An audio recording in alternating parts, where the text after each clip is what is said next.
நாங்கள் ஷிரடியில் நேற்றே தர்ஷன் முடிச்சிட்டனால இன்றைக்கி மார்னிங் பிரேக்ஃபாஸ்ட் எங்கள் ஹோட்டல்லே கொடுத்தாங்க காம்ப்ளிமெண்ட்ரியாக. ஸோ அதை சாப்பிட்டு முடிச்சுட்டு ஒரு ஆட்டோ பிடிச்சிட்டு சாய் தீர்த்துக்கு கிளம்பிட்டோம். சாய் தீர்த் ஷிரடி வந்தீங்கன்னா கண்டிப்பாக மஸ்ட் விசிட் பிளேஸ். இது ஷிரடி சாய்பாபா டெம்பிள்லேருந்து ஒரு 15 மினிட்ஸ்லேயே ரீச் ஆகிடணும் ஆட்டோவில் போனாலுமே. General entry ticket 650 rupees charge பண்ணுறாங்க. அதில் வந்து நிறைய காம்போ, நிறைய பார்க்ஸ் அந்த மாதிரிலாம் இருக்குது. ஸோ பேசிக்கான ஜென்ரல் என்ட்ரியில் தான் நாங்கள் வந்தது. இந்த ஜென்ரல் என்ட்ரியில் வந்து ஒரு 4-5 ஆக்டிவிட்டீஸ் அதில் இன்க்ளூட் ஆகிருக்கும். இந்தியாவில் ஃபெமிலியராக இருக்கிற டெம்பிள்ஸ் பார்க்குற மாதிரியான ஒரு ரைடு இருக்கும், ரொம்ப ரியலிஸ்டிக்காக இருக்கும். அது இல்லாமல் ஒரு 5D மூவி இருக்கும், ஒரு ஸ்கிரிப்ட் ஒன்று நடக்கும், அந்த மாதிரி டிஃப்ரெண்ட் ஆக்டிவிட்டீஸ் மாதிரி இருக்கும். உள்ளேயே உங்களுக்கு வேணும்னா ரெஸ்டாரண்ட் கூட இருக்குது. ஸோ நீங்கள் ஃபுட் கூட இங்கேயே வந்து எடுத்துக்கலாம். இந்த ஜென்ரல் டிக்கெட் இல்லாமல் ஈவினிங் டைமுக்குன்னு தனியாக ஒரு பேக்கேஜ் இருக்குது.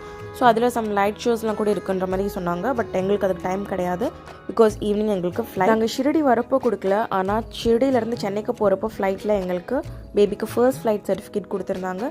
ஸோ சாய்பாபா பிளெஸிங்ஸோட இந்த ட்ரிப் நல்லபடியாக முடிஞ்சது.